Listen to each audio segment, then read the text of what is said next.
Gram panchayat राज शेखपुरा निर्वाचन क्षेत्र संख्या 11 से मुखिया पद के कर्मठ शिक्षित सुयोग एवं समाज सेवी उम्मीदवार जिनका नाम है भाई सोनालाल गुप्ता। इनका चुनाव निशान है ब्लैक बोर्ड छाप, क्रम संख्या है 12। तो इसी पर बटन दबाकर भारी से भारी मतों से विजयी बनाए। भैया सोनालाल गुप्ता के जिताई दी, मुखिया बनाई दीजी। भैया सोनालाल गुप्ता के जिताई दी, मुखिया बनाई दीजी। बटन ब्लैक बोर्ड छाप पर दबाई दी, इनके जिताई दीजी।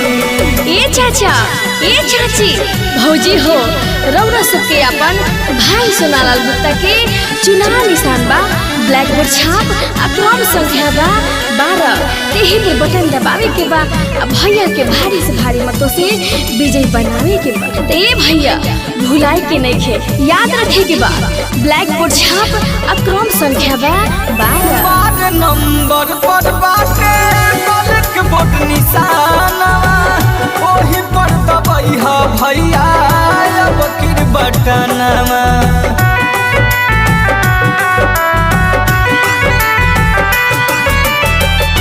12 नंबर पर बाटे ब्लैक बोर्ड निशानवा, ओही पर दबैहा भैया अब किर बटनवा। शेखपुरा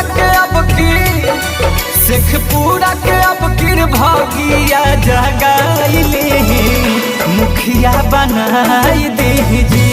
भैया सोनालाल गुप्ता के जिताई दी, मुखिया बनाई दीजी।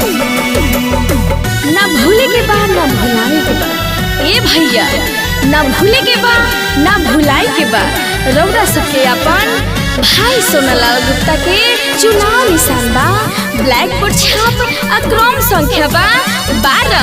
तेही पर बटन दबावे के बा, भैया सोनालाल गुप्ता के भारी से भारी मतों से विजयी बनावे के बा। सबका से निमन बाटे इनकर विचार जी, भैया सोनालाल के जिताई अब किरबार जी।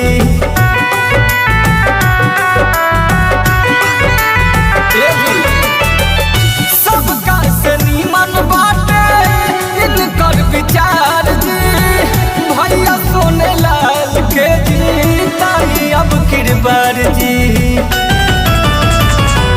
12 नंबर पर बा, 12 नंबर पर बा निशान बताई दी, मुखिया बनाई दीजी।